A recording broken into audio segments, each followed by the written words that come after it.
بسم اللہ الرحمن الرحیم۔ السلام علیکم عزیز طلباء، میں آپ کا استاد محمد امین، کلاس 9 اردو کے لیکچر نمبر 12 کے لیے آپ کے سامنے حاضر ہوں۔ تو عزیز طلباء، اس سے پہلے ہم 11 لیکچر جو ہیں وہاں پر پہنچا چکے ہیں۔ یہ ہمارا لیکچر نمبر 12 ہے اور سبق نمبر ہمارے پاس یہ 6 ہے، پنچایت۔ امید ہے کہ آپ نے ان سے ضرور فائدہ اٹھایا ہوگا۔ ہمیشہ کی طرح وہی ایک بات کہ ہمارے AMS ہائی اسکول کے چینل کو سبسکرائب ضرور کریں، بیل آئیکن کو دبائیں، لائک کریں اور شیئر کریں تاکہ ہماری ویڈیوز تمام لیکچرز کی بر وقت آپ تک پہنچ سکیں اور آپ ان سے مستفید ہو سکیں۔ تو آج ہم جو سبق پڑھنے جا رہے ہیں وہ ہے پنچایت۔ جیسا کہ دیہات میں پنچایت کی خاص اہمیت ہے، اس لیسن کو پڑھنے کے بعد ہمیں یہ اندازہ ہوگا کہ دیہاتوں میں پنچایت جو ہے وہ کتنا من رکھتی ہے، کتنی اس کی اہمیت ہے۔ اس سے قبل کہ ہم لوگ ریگولر اپنے سبق کو سٹارٹ کریں، تھوڑا سا مصنف کے بارے میں تعارف کہ منشی پریم چند لکھنے والے مصنف کا نام ہے، ان کا انتہائی شاستہ کار میں آپ کو بتاتا چلوں کہ منشی پریم چند 1880 میں پیدا ہوئے اور 1936 میں وفات پائی۔ ان کا اصل نام محمد رائے تھا۔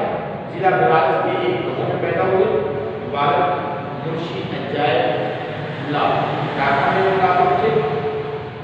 میٹرک امتحان پاس کرنے کے بعد مدرس ہو گئے۔ 1900 میں گورنمنٹ مڈل اسکول سے سرکاری ملازمت کا آغاز کیا۔ منشی پریم چند نے اپنی تحریروں میں دیہات میں اور ہندوستان کے دیہات میں بسنے والے مزدوروں اور کسانوں کی زندگی اور ان کے مسائل کو کامیابی کے ساتھ بیان کیا ہے۔ ان کے افسانوں میں نیکی تمام تر مشکلات کے باوجود بدی کے مقابلے میں غالب رہتی ہے، یہ کہ نیکی جو بھی ہو، جتنی مرضی بدی ہو وہ اس پر حاوی رہتی ہے۔ ان کی زبان سادہ ہے۔ منشی پریم چند اردو کے اولین افسانہ نگاروں میں شمار ہوتے ہیں۔ ان کے افسانہ کے مجموعوں میں سوز وطن، پریم چیسی، پریم چالیسی، زادرہ اور واردات اہم ہیں۔ یہ تو مجھ سے تعارف تھا۔ اب آپ اپنی کتاب کا صفحہ نمبر 38 کھولیں گے، 38 وہاں سے ہم لوگ باقاعدہ طور پر اس کو پڑھنا شروع کریں گے۔ جی تو پنچو مطلب پنچایت والوں۔ اب ہم آتے ہیں پنچایت والوں سے۔ آج 3 سال ہوئے میں نے اپنی سب جائیداد اپنے بھائی جمعہ کے نام لکھ دی تھی۔ آپ لوگ جانتے ہیں کہ جمعہ نے مجھے تعلیم حیات تمام عمر ساری عمر روٹی کپڑا دینے کا وعدہ کیا تھا۔ سال 6 مہینے تو میں نے ان کے ساتھ کسی طرح رو دھو کر مشکل سے انتہائی پریشانی کے عالم میں کاٹے، مگر اب مجھ سے دن رات کا رونا نہیں رویا جاتا۔ دن رات میں جو رونا ہے، دن رات کی جو پریشانی کو اب میں برداشت نہیں کر سکتی۔ مجھے پیٹ کی روٹیاں تک نہیں ملتی۔ بے کس بیوہ ہوں، بے کس مطلب لاچار بیوہ ہوں، تھانہ کچہری کر نہیں سکتی، سوائے تم لوگوں کے اور کس سے اپنا دکھ درد بتاؤں۔ تم لوگ جو راہ نکال دو اس راہ پر چلو، اگر میری برائی دیکھو تو میرے منہ پر تھپڑ مارو، جمن کی برائی دیکھو اسے سمجھاؤ۔ کیوں؟ ایک بے کس آہ دیتا ہے، آہ لینا مطلب بد دعا ہے۔ رام جنم سے بولے جمن میاں پنچ کس سے بکتے ہو؟ پنچ مطلب سالس، ایسا آدمی جو فیصلہ کرنے والا ہوتا ہے، جس کو ہم سرپنچ بھی کہتے ہیں، وہ سالس۔ آپ کسے بکتے ہو؟ جتنا مطلب کسے چنتے ہو؟ ابھی سے طے کر دو۔ جمن نے حاضر حاضر کا ایک اڑتی ہوئی نگاہ ڈالی، اڑتی ہوئی نگاہ ڈالنا ایسے سخت سے جائزہ لینا۔ دلیرانہ انداز سے بولے خالہ جان جسے چاہے پنچ بنائے تجھے عذر نہیں ہے، عذر نہیں اعتراض نہیں ہے۔ خالہ نے چلا کر کہا ارے اللہ کے بندو تو پنچوں کے نام کیوں نہیں بتا دیتا؟ جمن نے بڑے کو غضبناک خوفناک غصے سے آپ اس وقت کی زبان نہ کرو اور اسے چاہو پنچ بنا دو۔ خالہ نے جمن کے اعتراض کو کاٹ لیا مطلب سمجھ لیا، بولی دعا میرے لیے کوئی ایمان نہ بیچے گا، اتنے بڑے آدمیوں میں کیا سب تیرے دشمن ہیں؟ اور سب کو جانے دو، الگو تو مانے گا۔ جمن فرد مسئلہ سے بات ہوا، فرد مسئلہ سے خوشی سے، مگر ضبط کا بھی بولا، ضبط کا بھی برداشت بولا، الگو چودھری ہی صحیح میرے لیے جیسے رامدہ مصر ویسے الگو کو میرا دشمن نہیں ہے۔ الگو گوڑے جھانکنے لگے، اگر الگو گوڑے جھانکنے مطلب شرمندہ ہونے لگے، اس جمیلے میں نہیں پھنسنا چاہتے تھے، اس مصیبت میں جمیلہ کو مصیبت محترمانہ انداز سے کہا، اعتراف والے انداز سے کہا، بوڑھی ماں تم جانتے ہو میری اور جمن کی گاڑی دوستی ہے، گاڑی دوستی کو گہر دوستی ہے، خالد والے بیٹا دوستی کے لیے کوئی اپنا ایمان کو بیچے گا؟ پنچ کا حکم اللہ کا حکم ہوتا ہے، پنچ کی مجھے جو بات دیکھی وہ اللہ کی طرف سے نکلتی ہے۔ ابو چودھری نے کہا شیخ جمن ہم اور تم پرائے دوست ہیں، جب ضرورت پڑی تم نے میری مدد کی اور جو ہم سے بن پڑا میں نے تمہاری خدمت کرتے آئے، مگر اس وقت نہ تو میرے تمہارے دوست ہو اور نہ ہم تمہارے دوست ہیں، یہ انصاف اور ایمان کا معاملہ ہے۔ خالہ جان نے پنچوں سے اپنا حال کہہ سنایا، تم کو بھی جو کچھ کہنا ہو کہو۔ جمن ایک شانی فضیلت سے اٹھ کھڑے ہوئے اور بولے پنچوں مطلب پنچایت والوں، میں خالہ جان کو اپنی ماں کی بجائے سمجھتا ہوں اور ان کی عزیز طلبہ صفحہ نمبر 39 پہ آگے ان کی خدمت میں کوئی کسر نہیں رکھتا۔ ہاں عورتوں کو ذرا انبھر رہتی ہے، انبھر مطلب لڑائی جگہ رہتا ہے، اس میں میں نہیں ہوں، عورتوں کو یہ عادت ہے، مگر ماں باپ کا دینا میرے قابو سے باہر ہے، کھیلتے ہوئے تو ہر طرح کی سے چھپی نہیں۔ آگے بچوں کا حکم سر ماتھے پر، الگو کو آئے دن عدالت سے واسطہ رہتا تھا، قانونی آدمی تھے، جمن سے جرا کرنے لگے، جرا مطلب سوالات کرنے لگے، ایک ایک سوال جمن کے اوپر ہتھوڑے کی ضرب ذرا لگتا تھا۔ جمن حیرت میں تھے، الگو کو کیا ہو گیا ہے؟ حیرت میں مطلب پریشانی میں تھے، ابھی تو یہ میرے ساتھ بیٹھا کیسے مزے مزے کی باتیں کر رہا تھا، اتنی دیر میں ایسی کایا پلٹ ہو گئی کہ میری جڑ کھولنے پر واقع ہو گیا۔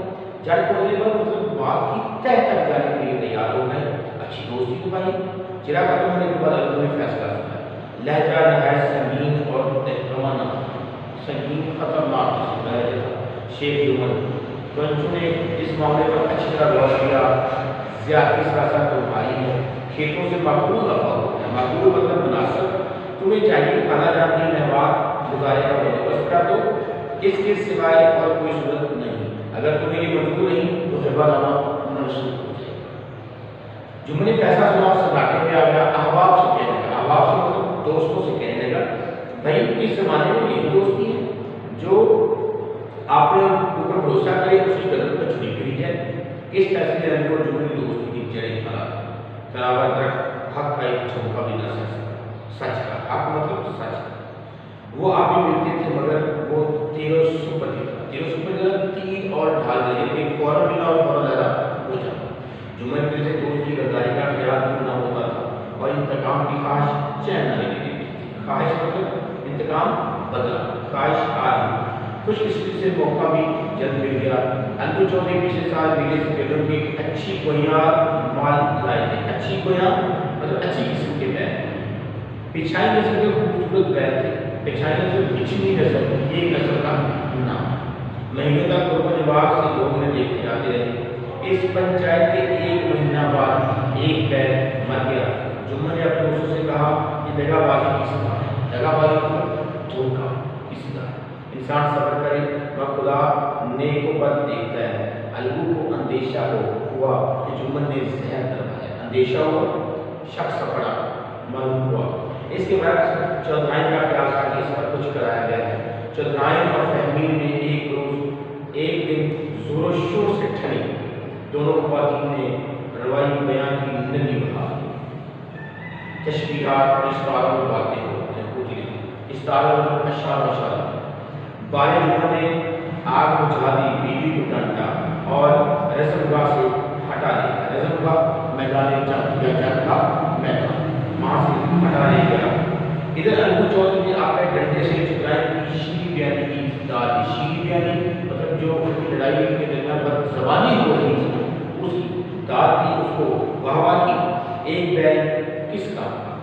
اس کا جوڑا بہت ڈھونڈا مگر نہ ملا، ڈھونڈا مطلب تلاش کیا، ناچار اسے بے ڈالنے کی اصلاح، ناچار آپ کا اس کو بے